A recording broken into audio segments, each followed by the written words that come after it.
नमस्कार। चलिए आज इतिहास के उन पन्नों को पलटते हैं जहां भारत के सबसे ताकतवर साम्राज्यों में से एक मराठा साम्राज्य के भाग्य का फैसला हुआ। ये कहानी है तीन बड़े युद्धों की, जिसमें महत्वाकांक्षा है, घर के भेद हैं और एक उभरती हुई ब्रिटिश शक्ति की चालाक कूटनीति भी शामिल हैं।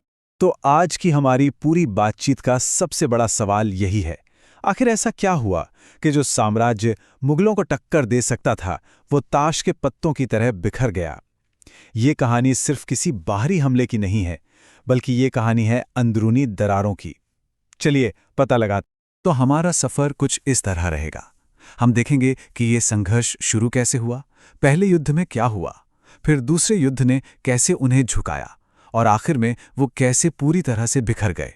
और सबसे जरूरी बात, इस पतन के पीछे की असली वजह क्या थी। देखिए, इस कहानी की शुरुआत अंग्रेजों से नहीं होती। इसकी शुरुआत होती है मराठा साम्राज्य के अंदर ही, एक विनाशकारी हार के बाद, जब सत्ता के लिए आपस में ही लड़ाई शुरू हो गई। यहीं से वो फूट पड़ी जिसका फायदा दुश्मनों ने उठाया। 1761 में पानीपत की हार का सदमा इतना गहरा था कि पेशवा बालाजी बाजीराव उसे सह नहीं पाए और उनकी मृत्यु हो गई। उनकी मौत के साथ ही मराठा साम्राज्य के सबसे ऊंचे पद यानी पेशवा की गद्दी के लिए एक जबरदस्त खींचतान शुरू हो गई। और यहीं से कहानी बहुत दिलचस्प हो जाती है। ये पूरा एक पारिवारिक ड्रामा था। एक तरफ थे काबिल बेटे माधवराव और दूसरी तरफ थे उनके सत्ता के भूखे चाचा रघुनाथ राव। माधवराव ने कुछ समय के लिए सब संभाल लिया, लेकिन उनकी अचानक मौत ने रघुनाथ राव को एक और मौका दे दिया। और इस बार तो उन्होंने सत्ता के लिए अपने ही भतीजे की हत्या करवा दी। लेकिन मराठा सरदार उनके खिलाफ थे और उन्होंने एक नवजात बच्चे को पेशवा बना दिया। और बस यहीं पर रघुनाथ राव ने वो गलती कर दी जिसने सब कुछ बदल दिया। जब उन्हें अपने लोगों से समर्थन नहीं मिला तो वो मदद मांगने किसके पास गए? अंग्रेजों के पास। अपने ही लोगों के खिलाफ विदेशी मदद मांगना, यही वो चिंगारी थी जिसने पहले एंग्लो मराठा युद्ध की आग लगा दी। तो चलिए अब देखते हैं कि कैसे ये घर का झगड़ा अंग्रेजों और मराठों के बीच एक बड़े युद्ध में तब्दील हो गया। अंग्रेजों ने इस मौके को हाथ से जाने नहीं दिया।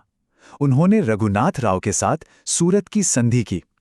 मतलब पेशवा बनने के लिए रघुनाथ राव ने साम्राज्य के दो बड़े और जरूरी इलाके सालसेट और बसीन अंग्रेजों को दे दिए। अंग्रेजों ने एक भगोड़े की महत्वाकांक्षा में पूरे साम्राज्य पर कब्जा करने का रास्ता देख लिया था। लेकिन मजे की बात यह है कि उस वक्त अंग्रेज खुद भी एकमत नहीं थे। बॉम्बे की ब्रिटिश सरकार ने तो ये संधि कर ली, लेकिन कलकत्ता में बैठे उनके बॉस वॉरेन हेस्टिंग्स ने इसे मानने से इनकार कर दिया। उन्होंने एक नई संधि, पुरंदर की संधि की। इससे पता चलता है कि उस दौर की कूटनीति कितनी पेचीदा थी। अब मराठा सरदारों को ये बात बिल्कुल पसंद नहीं आई कि अंग्रेज उनके अंदरूनी मामलों में दखल दें, तो उन्होंने एक चाल चली। उन्होंने अंग्रेजों के सबसे बड़े दुश्मन यानी फ्रांसीसियों से हाथ मिला लिया। अंग्रेजों के लिए ये खतरे की घंटी थी और इसने युद्ध को फिर से भड़का दिया। कई साल तक लड़ाई चली। इसमें वडगांव में मराठों की एक शानदार जीत भी हुई। आखिर में सालबाई की संधि के साथ युद्ध खत्म हुआ। इसमें किसी की साफ जीत नहीं हुई, लेकिन एक बात तो तय हो गई थी कि मराठा शक्ति को हल्के में नहीं लिया जा सकता। इस संधि के बाद करीब 20 साल तक शांति बनी रही, लेकिन ये वो शांति थी जो किसी बड़े तूफान के आने से पहले होती है, क्योंकि सतह के नीचे कुछ और ही पक रहा था। और ये शांति टिक नहीं पाई, क्योंकि मराठा सरदारों की आपसी दुश्मनी खत्म होने के बजाय और बढ़ गई थी। सच तो ये है कि साम्राज्य के सबसे बड़े दुश्मन बाहर नहीं बल्कि अंदर ही थे। हमें ये समझना होगा कि मराठा साम्राज्य एक राजा का साम्राज्य नहीं था। ये शक्तिशाली परिवारों का एक गठबंधन था। पुणे के पेशवा, इंदौर के होलकर, ग्वालियर के सिंधिया, ये सब ताकतवर थे और अक्सर आपस में ही लड़ते रहते थे। और यही बनावट जो कभी उनकी ताकत थी, अब उनकी सबसे बड़ी कमजोरी बन गई। और फिर इतिहास ने खुद को दोहराया। ठीक अपने पिता रघुनाथ राव की तरह उनके कमजोर बेटे पेशवा बाजीराव द्वितीय ने भी वही गलती की।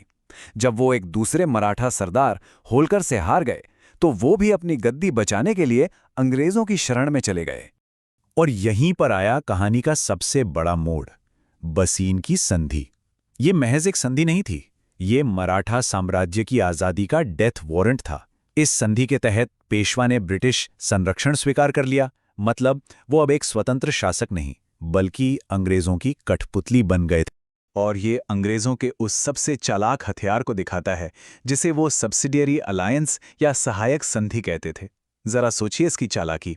वो किसी राजा को कहते थे कि हम आपकी सुरक्षा के लिए अपनी सेना आपके राज्य में रखेंगे।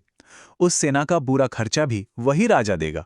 और तो और, वो राजा किसी और से कोई संबंध भी नहीं रख पाएगा।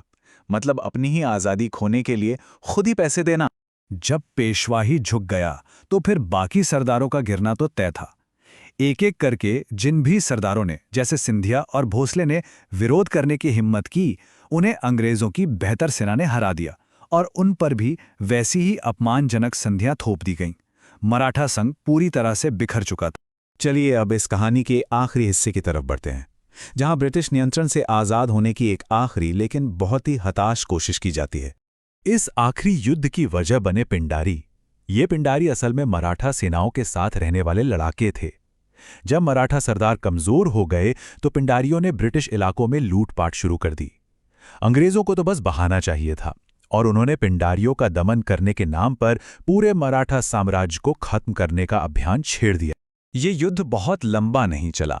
बिखरी हुई मराठा ताकतें संगठित ब्रिटिश सेना के सामने टिक नहीं सकीं।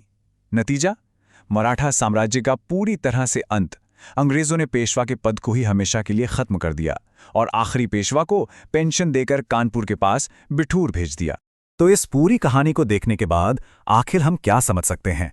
इस विशाल साम्राज्य के पतन से हमें क्या सबक मिलता है? अगर हम देखें तो 3 बड़ी वजहें सामने आती हैं। पहली, एकता की भारी कमी। मराठा सरदार आपस में ही लड़ते रहे। दूसरी, कमजोर नेतृत्व। रघुनाथ राव और बाजीराव द्वितीय जैसे नेताओं ने अपने निजी स्वार्थ के लिए पूरे साम्राज्य को दांव पर लगा दिया। और तीसरी, अंग्रेजों की चालाक कूटनीति, जो उनकी फूट का फायदा उठाना बखूबी जानते थे। और ये हमें एक आखिरी सवाल पर लाकर छोड़ देता है। जरा सोचिए, अगर मराठा सरदार आपस में लड़ने के बजाय एकजुट रहते तो क्या भारत का इतिहास कुछ और हो सकता था? ये एक ऐसा सवाल है जिसका जवाब शायद इतिहास के पन्नों में हमेशा एक क्या होता अगर बनकर ही रह जाएगा।